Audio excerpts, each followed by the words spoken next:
Okay, so we're all familiar with the legend of King Arthur, but director Guy Ritchie's new take on the tale has a gritty, wild, and decidedly modern edge with Charlie Hunnam at the center. You wanted the prophecy? This is your prophecy. The man who pulled sword from stone. Guy, are you a director who gets down and dirty and learns also, so when you're directing Charlie? No!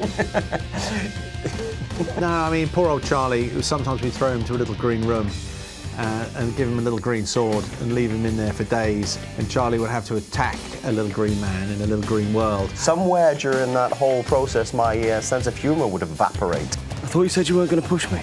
So, do you feel ridiculous when you're doing it? It's an interesting question. It's a dangerous game. The job of acting is ridiculous, but you have to take it seriously because we are serious about filmmaking in so much as if you're going to dedicate your life to something, you have to believe in it. And if you start looking at it from a rational perspective, which is actually quite silly, then you can get into all sorts of trouble. And is it your job to find the balance between, yes, this is silly, but this is serious at the same time? It is my job. I was slightly worried that going into King Arthur, initially I had all sorts of gags that I could have thrown in there, and I was frightened that we were going to end up in Monty Python territory. 'Tis but a scratch. A scratch? Your arm's off. No, it isn't. Well, what's that then? I've heard worse. So I had to be very strict with myself. It's solemn, it's solemn. Oh, it really is solemn. And then from that, you would end up putting in quite humorous ribs that you'd attach to it. There is no way that I am fighting.